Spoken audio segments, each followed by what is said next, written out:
खूपच महत्त्वाच्या kitchen tips. क्रमांक 1. कपाटात किडे लागत असतील तर कोरड्या लिंबाच्या साली ठेवा.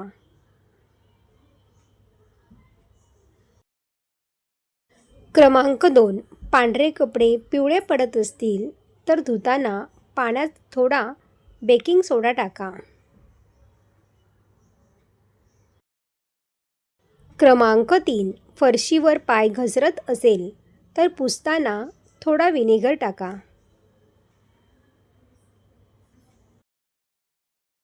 क्रमांक 4. कानात पाणी गेल्यास तोंडावर हात ठेवून जोरात फुंकर मारा. पाणी लगेच बाहेर येईल.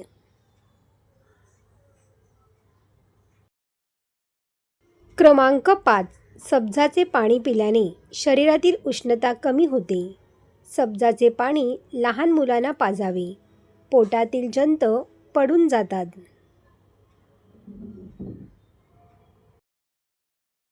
क्रमांक 6. दिवसा कधीही बसताना पाठीचा कणा ताठ ठेवा. यामुळे पाठदुखीची समस्या होणार नाही.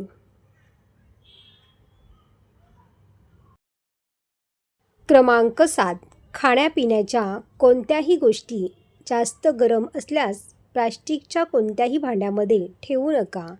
यामुळे कॅन्सरचा धोका वाढतो, कारण गरम वस्तू टाकले की प्लास्टिक वितळू लागते, तसेच ते आपल्या आरोग्यासाठी हानिकारक आहे. क्रमांक 8. तांब्याच्या भांड्यात रात्री ठेवलेले पाणी सकाळी पिणे सर्वश्रेष्ठ आहे. हे पाणी पचन सुधारते आणि रक्त शुद्ध करते. क्रमांक 9. राजगिऱ्याच्या लाडूमध्ये भरपूर प्रथिने असतात. यामुळे हाडांची झीज वेगाने भरून निघते.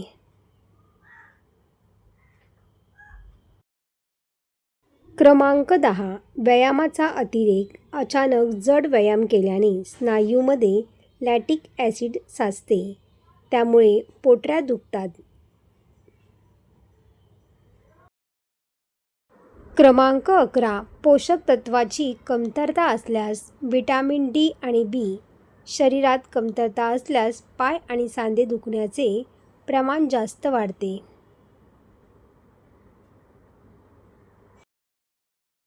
क्रमांक 12. पाण्याचे प्रमाण कमी होणे म्हणजे शरीरात पाणी कमी झाल्यास स्नायूंना पुरेसा ओलावा मिळत नाही. यामुळेच स्नायू आखडतात आणि पोटऱ्यामध्ये तीव्र वेदना होते. क्रमांक 13. सुजलेल्या भागावर खाण्याचे पान चोळल्याने सूज दूर होते.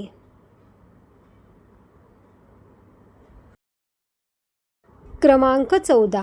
पोटाची चरबी कमी करण्यासाठी सकाळी उठल्यावर कोमट पाण्यात लिंबू घ्या.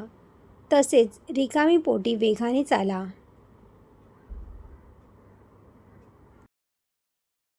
क्रमांक 15. लसणाची फोडणी असलेल्या पदार्थासोबत चहा घेतल्याने ॲसिडिटी होते.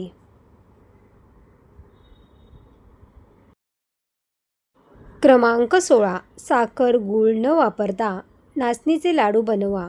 हे लाडू प्रोटीन, लोह आणि फायबर भरपूर प्रमाणात असल्याने आरोग्यासाठी उत्तम आहे. क्रमांक 17. डायबिटीज जर कायमचा संपवायचा असेल तर शिळ्या भाकरीबरोबर दूध खावे.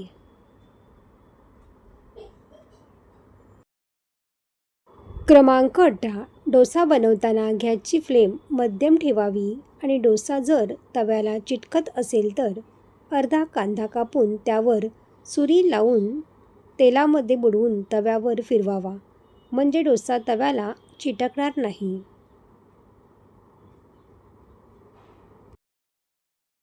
क्रमांक 19. कोणत्याही पराठ्याचे पीठ मळताना त्यात चमचाभर दही किंवा तूप घालावे.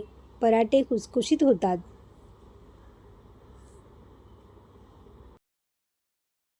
क्रमांक 20. कोणतीही भाजी बनवताना हळद तेलात न घालता कांदा टॅमॅटो घातल्यावर नंतर घालावी.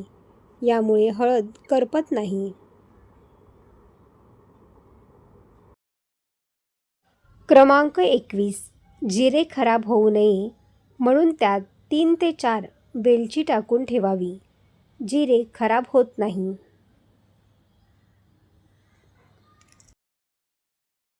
क्रमांक 22. अंडी उकडून झाल्यावर ती थंड पाण्यात थोडा वेळ ठेवावी. अंड्याचे साल पटकन निघते.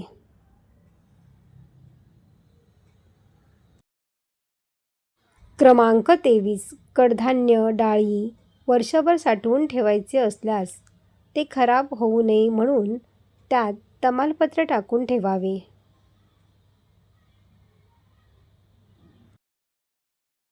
क्रमांक 24. पावसाळ्यात साखरेच्या डब्याला मुंग्या लागतात, त्यासाठी लिंबू पिळून झाल्यावर साल फेकून न देता ती सुकवून साखरेच्या डब्यात ठेवावी. असे केल्याने साखरेला पाणी सुटणार नाही आणि मुंग्या पण लागणार नाहीत.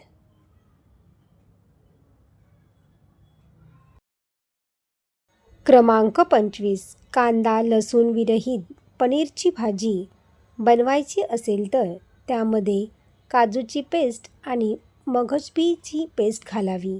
भाजी चविष्ट बनते.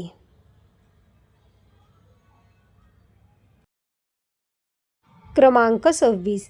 एका दिवशी फक्त खिचडी, मूग डाळ, तांदूळ आणि ताक घ्या.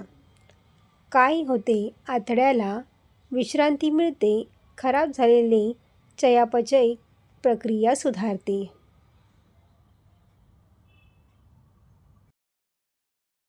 क्रमांक 27. राजमा बनवताना त्यामध्ये उकडलेला बटाटा सोलून किसून घालावा. यामुळे राजमा मसाला छान टेस्टी बनतो आणि ग्रेव्हीसुद्धा घट्ट होते.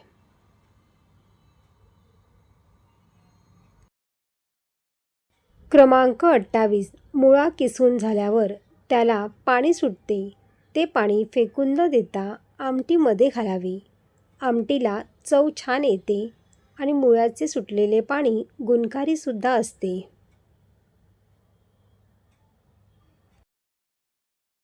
क्रमांक 29. रोज सकाळी झोपेतून उठून आधी नाकात किंवा कानात थोडंसं तेल लावा. यामुळे डोकं शांत राहतं आणि इंद्रिय मजबूत होतात.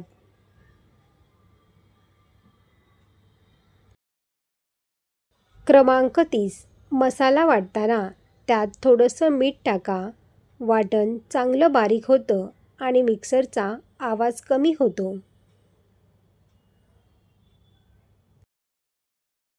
सर्व टिप्स तुम्हाला आवडले असतील तर व्हिडिओला लाईक करा आणि आपल्या मित्रपरिवारामध्ये शेअर करा. असेच नवनवीन व्हिडिओ पाहण्यासाठी चॅनलला सबस्क्राईब करा. धन्यवाद.